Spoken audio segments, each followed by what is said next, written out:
Bonsoir à tous, on débute ce journal du Mercato par la nouvelle cible du Stade Rennais pour son attaque. Le club breton serait sur la piste de l'international algérien Islam Slimani. Les deux parties seraient en contact avancé et Leicester, club auquel il appartient, n'aurait rien contre son départ. Slimani reste sur un prêt convaincant à Monaco la saison passée. On passe à notre premier focus du jour sur l'Olympique lyonnais. Éliminé hier soir de la Ligue des Champions au stade des demi-finales par le Bayern Munich, les Gaunes ne joueront pas de Coupe d'Europe la saison prochaine, c'est désormais officiel. Le mercato s'annonce donc compliqué à Lyon. Le club de Jean-Michel Aulas peut s'attendre surtout à perdre pas mal de ses cadres, qui pour certains ont brillé à Lisbonne. C'est ce qu'a notamment laissé entendre le directeur sportif du club hier soir, Juninho, lors d'une interview d'après-match. Il a laissé entendre que Moussa Dembélé et Houssem Aouar étaient plus que jamais sur le départ. D'ailleurs, le milieu de terrain français ferait l'objet d'approches de la part d'Arsenal. Les Gunners auraient proposé une somme d'argent plus Matteo Guendouzi aux Lyonnais pour Aouar, une proposition refusée poliment par l'OL. Le cas Memphis Depay devra aussi être réglé dans les prochaines semaines. Le Néerlandais pourrait prendre la poudre d'escampette sans Coupe d'Europe, mais sa récente rupture des ligaments croisés pourrait refroidir certains cadors européens.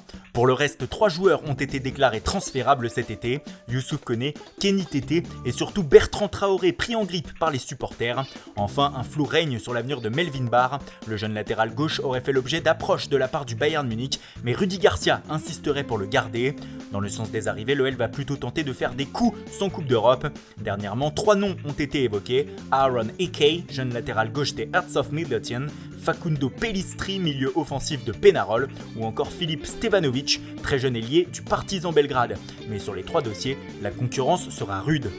À l'étranger, on passe à notre deuxième focus du jour sur la Fiorentina, et le club italien est sur le point visiblement de faire l'un des gros coups de ce mercato d'été 2020. La Viola aurait trouvé un accord avec le défenseur central du Paris Saint-Germain, Thiago Silva.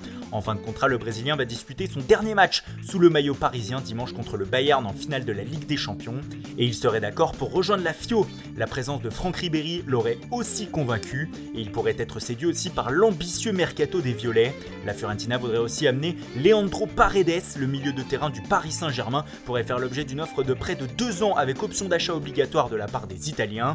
Ces derniers seraient aussi intéressés par le défenseur central du Bayern, Javi Martinez, mais également par l'attaquant croate Mario Mandzukic, aujourd'hui libre après une expérience au Qatar. Le milieu de Strasbourg, Jean Rickner Bellegarde, est aussi dans le viseur. Enfin, la Fiorentina réfléchit à lever l'option d'achat suite au prêt de Rachid Ghezal, mais Leicester en réclame 10 millions d'euros, un peu trop élevé pour la Viola. Et puis c'est officiel, Valentino Lazaro est prêté une saison avec option d'achat par l'Inter au Borussia Mönchengladbach. L'international autrichien vient gagner du temps de jeu en Allemagne. L'Atlético de Madrid a annoncé la rupture du contrat de son gardien numéro 2 Antonio Adan. Il s'est engagé dans la foulée avec le Sporting au Portugal. Quelques heures après, les colchoneros ont annoncé son remplaçant. Il s'agit du portier du NK Lokomotiva Zagreb, Ivo Grbić. Le joueur de 24 ans a signé 4 ans. Hier, Nuri Sahin est rentré au pays. Le milieu de terrain turc quitte le Werder Brême pour Antalyaspor, où il effectuera sa première expérience en Turquie de sa carrière. En France, le FC Metz a prêté une saison son milieu de terrain Abli Diallo à son club satellite belge, le RFC Serein. Voilà, c'est tout pour aujourd'hui. Bonne soirée à tous et rendez-vous dès demain matin pour de nouvelles informations sur le Mercato.